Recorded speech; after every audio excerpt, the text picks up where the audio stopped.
The crowd could be heard chattering just on the other side of the curtain. Last-minute critiques were being made and anticipation from the audience began to swell. Once all was set, the director yelled, "Curtain!"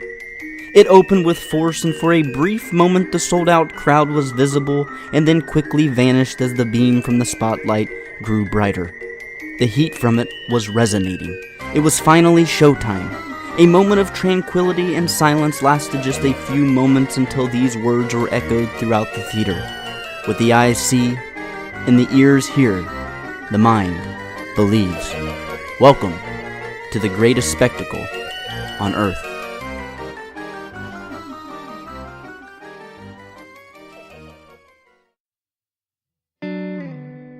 Erich Weiss was born March 24, 1874 in Budapest, Hungary, to a Jewish family.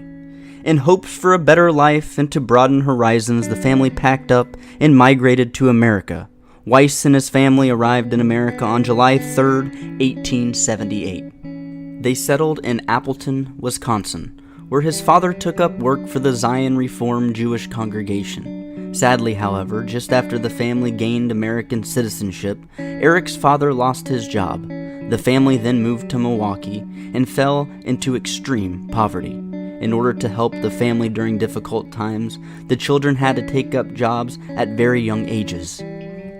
Erich's siblings took jobs throughout the city such as shoe shiners, street cleaners, and seamstress. Erich, however, landed on a different type of job. At the age of 9, he took up work as a trapeze artist. He quickly nicknamed himself Erich, the Prince of the Air. Erich became obsessed with life in the entertainment business. He would read books on illusions, mind games, and was fascinated by reading the works of other magicians. One magician he grew extremely fond of was French magician Eugene Robert Houdini. Erich was influenced so much by this French magician, he changed his stage name to Harry Houdini. The first name Harry was to pay homage to another magician, Harry Keller, whom he also greatly admired. Harry Houdini initially launched his official magic career in 1891 but had very little success. He performed anywhere he was welcome, at dime museums, sideshows, and circuses. His main focus initially was card tricks. He billed himself the king of cards. After seeing he wasn't gaining real traction, he decided to dedicate himself fully into the act of escaping. Little by little, he was gaining skill and perfectionism in the art of magic. One day, while performing at Coney Island, he met fellow performer Bess Rayner, and 1 year later, Harry and Bess married. And from that point on, they were inseparable. Bess worked as his stage assistant for the rest of Houdini's career. Houdini's big break came in 1899 when he was introduced to Martin Beck in St. Paul, Minnesota. Beck was so impressed with Houdini's handcuffed act that he booked him as the main act on the Orpheum vaudeville circuit.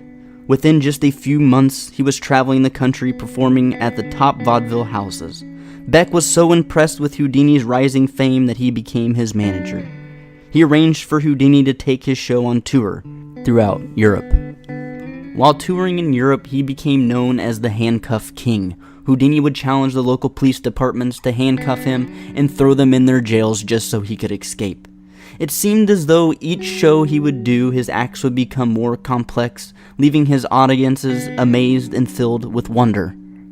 He would escape from chains, ropes, straitjackets, and from his infamous Chinese water torture cell, in which he was suspended upside down in a locked glass and steel cabinet full of overflowing water while handcuffed.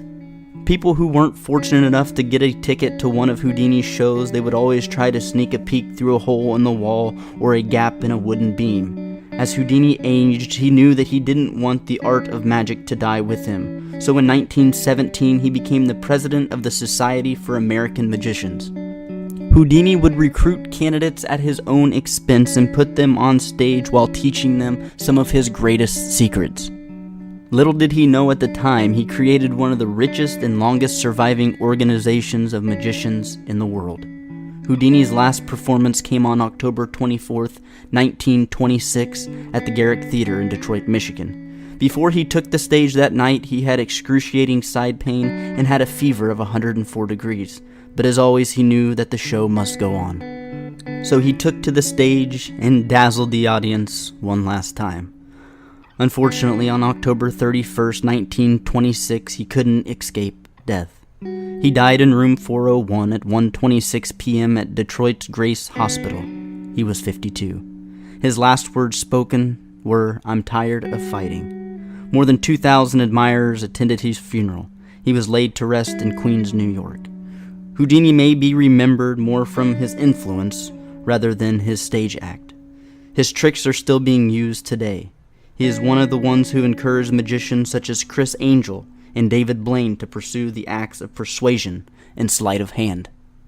Throughout Harry Houdini's life, he was able to bring families together to experience a show like no other. From escaping water tanks, handcuffs, and making elephants disappear, he dazzled, bewildered, and utterly amazed people all over the world. What a spectacle it was, is, and will continue to be. Harry Houdini once said, "Magic is the sole science not accepted by scientists, because even they can't understand it."